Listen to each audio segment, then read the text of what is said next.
Hi, what's going on everybody? My name is Brandon, and welcome to Nature Meets Paper, the place where we go on an adventure to discover the world of marine biology. I love sharing my experiences with aquatic animals with you. It's my goal to raise awareness of our beautiful bodies of water and the creatures that live in them through science, stories, and art. If you're new, welcome. Please stick around to the very end so that you can hear about this month's charity opportunity. Today we will be discovering the kelp bass. Are you ready? Let's dive in. Paralabrax clothratus are known as kelp bass. They are found in the eastern Pacific Ocean. They range from Baja California, Oregon, up to Washington in the Salish Sea. They prefer coastal habitat from 1 to 50 meters deep, but prefer between 1 and 21 meters.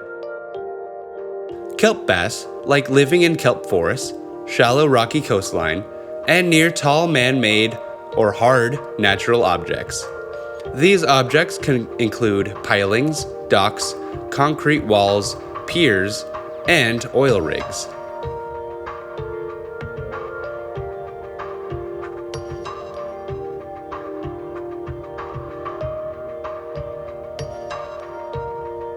Now that we know where to find kelp bass, we need to discover what it looks like and how it behaves.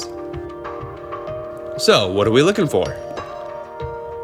Kelp bass grow to 72 centimeters or 28.3 inches in total length. We can take a total length for this fish because they don't have a forked tail. If they did have a forked tail, then we would need to take a fork length. Kelp bass are relatively slow growers and can live up to 34 years. We are seeing the size decrease as time passes.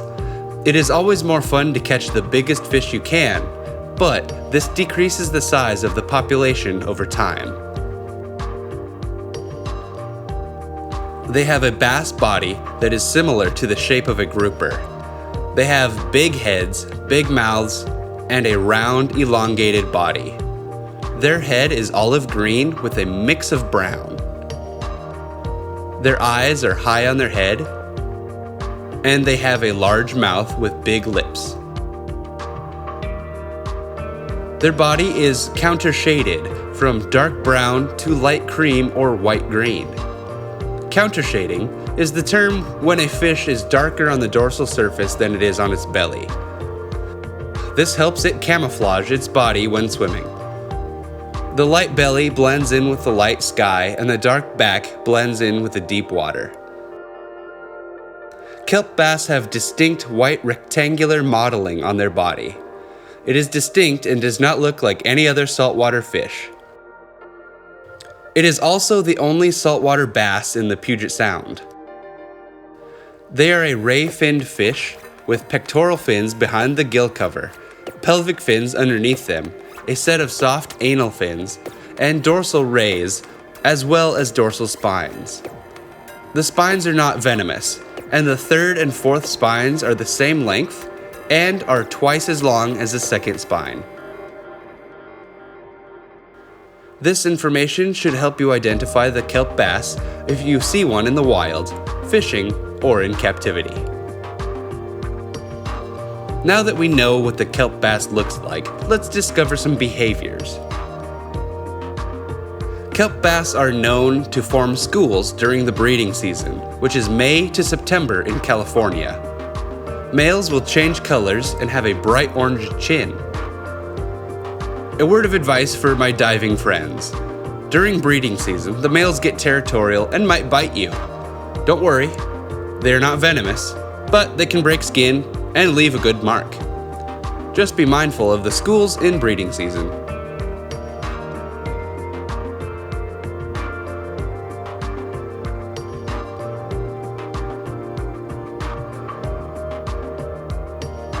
This brings us to the segment where we discover the diet and population health of the kelp bass. What do they eat? They don't eat humans, so that is a relief. They primarily feed on small fish, crustaceans, squid, and when abundant, plankton. Yeah, I was surprised that they ate plankton too. So how are they doing? The IUCN Red List has them listed as least concern. The study was conducted in 2010, and needs to be reviewed. If you want to study kelp bass, the field would love an update on their population health. Kelp bass are a popular sport fish. There was a commercial fishery on this fish up until 1950. Then it was banned in California due to overfishing. Kelp bass juveniles prefer to cling to kelp until they are large enough to swim around. Now mind you, they don't need kelp, but they do like it. Since they like being near hard objects like piers, wharfs, and concrete walls, they are common fish for sport fishing.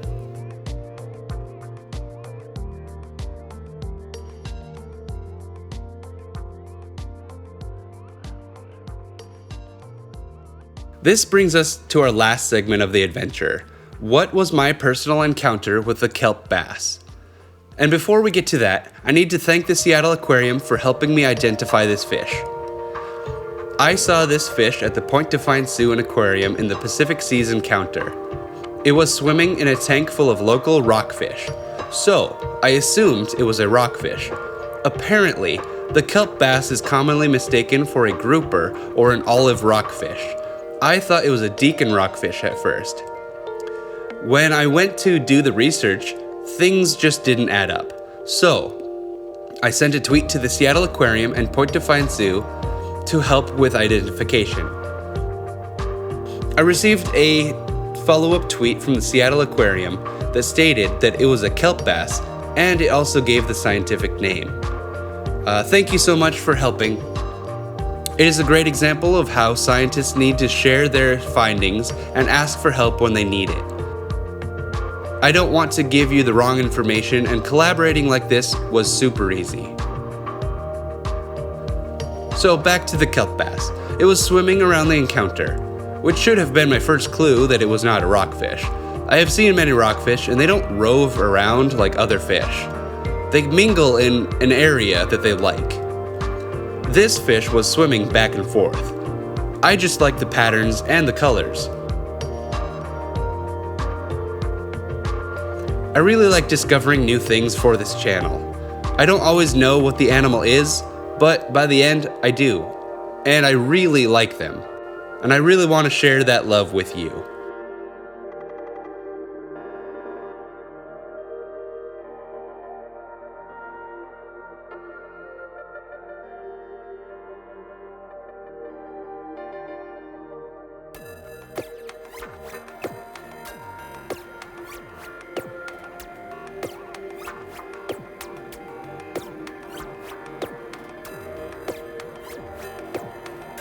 So thanks to the Seattle Aquarium for helping.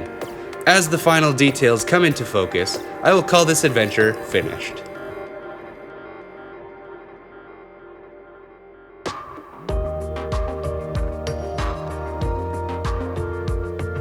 Thank you so much for watching. If you haven't done so already, click subscribe and ring the notification bell to be notified when I post new content. I typically post every other weekend. Unfortunately, this week's episode had a little issues. My script was deleted or not saved, so that added a little extra time. I also wanted to make sure that my realism was just how I wanted it, which actually took a little extra time, and I haven't been home. So this one was 3 weeks, but I'm gonna do my best to do every other week. So this month I'm going to be raising funds for the American Foundation for Suicide Prevention. They're a wonderful organization that raises awareness, has facilities, and just has general awareness for prevention of suicide. My family has experienced suicide, and I don't want that to ever happen to anyone else. I know what it does to the families, I know how it affects people, and I don't want that to happen to anyone. So I have heard that if one member of your family commits suicide, it raises the chances of somebody else committing suicide in the next 10 years. So it is a death sentence to those around you, not just yourself. If you are struggling, please seek help, because this world needs you. If you would like to help my community, I sell my art in the forms of originals and museum quality prints. So my originals run $12 a linear inch, and my prints run $6 and $3 a linear inch, depending on which one you get. I have embellished ones, limited editions are $6 a linear inch because they're closer to original, and I have unlimited, where I don't really touch the print at all. That's gonna be your cheapest option. I also have Patreon. I'm trying to figure out what I can do. So I'm thinking about starting up something where if you are one of my fans and you're not already on my Christmas list, you can go to Patreon, donate $1, and you'll be added to my Christmas list, and then I will send you a Christmas card every year. So that I'm trying to figure out prizes or awards thanking you for your support. Thank you so much for watching. Remember, spread love and curiosity.